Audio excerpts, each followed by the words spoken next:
حضرت شیخ احمد مجدد الفسانی علیہ رحمہ فرماتے ہیں، جو شخص اپنے اوپر 10 چیزوں کو لازم کر لیتا ہے تو لازمی نتیجہ یہ ہوتا ہے کہ وہ متقی بن جاتا ہے۔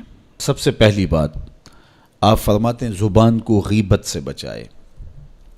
اتقاء کے حصول کے لیے زبان کو پاک کرنا ضروری ہے۔ انسان کے زیادہ تر گناہ اس کی زبان کی وجہ سے ہیں، اور غیبت یہ بدترین عمل ہے، اور اس کو بدکاری سے بھی برا قرار دیا گیا ہے۔ الغیبت اشد من الزنا۔ تو اپنی زبان کو غیبت سے بچائے۔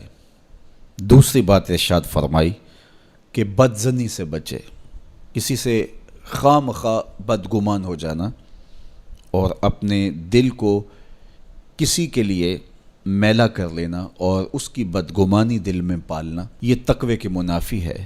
تو کسی کی بدگمانی سے، بدظنی سے اپنے دل کو بچائے، زبان کو غیبت سے بچائے، دل کو بدگمانی سے بچائے، اور مسخرہ پن سے بچے۔ طبیعت کی خوش مزاجی یہ معنی نہیں ہے، لیکن مسخرہ پن اور چیز ہے، اس سے روک دیا گیا۔ چوتھی چیز حضرت شیخ احمد فرماتے ہیں کہ اپنی آنکھ کو حرام سے بچائے۔ اپنی آنکھ کی حفاظت کرنے سے تقوی حاصل ہوتا ہے۔ جب آنکھ خراب ہوتی ہے تو دل خراب ہوتا ہے، جب دل خراب ہوتا ہے تو پھر پورا بدن خراب ہو جاتا ہے۔ پانچویں چیز ارشاد فرمائی ہمیشہ سچ بولے۔ جھوٹا شخص کبھی متقی نہیں ہو سکتا۔ مومن سچا ہوتا ہے، مومن جھوٹا نہیں ہوتا، اور تقوی کے اصول کے لیے سچ شرط ہے۔ چھٹی چیز ارشاد فرمائی ہر حال میں اللہ کا احسان مانے۔ جب کوئی بھی انسان پر بہتری آئے تو اس وقت یہ کہے کہ یہ میرے رب کا احسان ہے کہ مجھے یہ حاصل ہوا ہے۔ بہت سارے لوگ اپنی محنت کا نتیجہ قرار دیتے ہیں کہ یہ میں نے کیا تو اس کے نتیجے میں یہ ملا۔ اس کی کرم نوازی ہے کہ اس نے ایسا کر دیا۔ صحت میرا کمال نہیں، یہ اللہ کی عطا ہے۔ علم میرا کمال نہیں، یہ اللہ کی عطا ہے۔ لہجوں کی خوبصورتی یہ اس کی عطا سے ممکن ہے۔ اس نے آنکھوں میں روشنائی رکھی، اس نے توفیق عمل نصیب فرما دی۔ تو مت سمجھے کہ یہ کوئی میرا کمال ہے۔ اللہ کا احسان مانے گا تو غرور پیدا نہیں ہوگا، تکبر پیدا نہیں ہوگا۔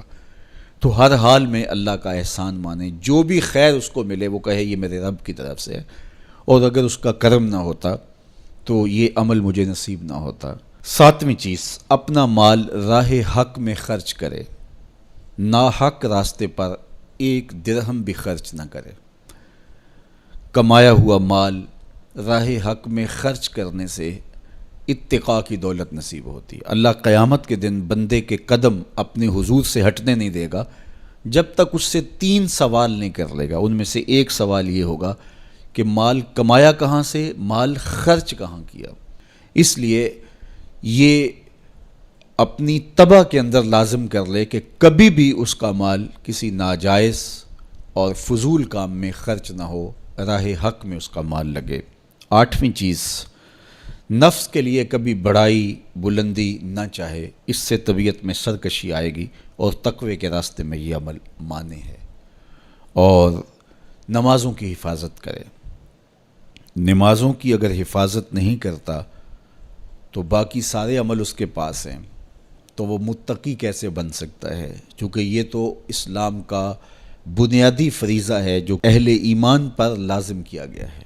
اور 10ویں چیز حضرت شیخ فرماتے ہیں عقیدوں کی صحت کا خیال رکھے، اپنے عقیدے، اپنے نظریات خوبصورت رکھے، وہی جو شروع سے صحابہ سے لے کے دور موجود تک چلے آ رہے ہیں، ان کی مطابقت کے اندر اپنے عقیدے رکھے۔ نظریات کا عکس اعمال پہ ہوتا ہے، اگر نظریات اچھے نہیں ہیں تو اعمال بھی اچھے نہیں ہیں۔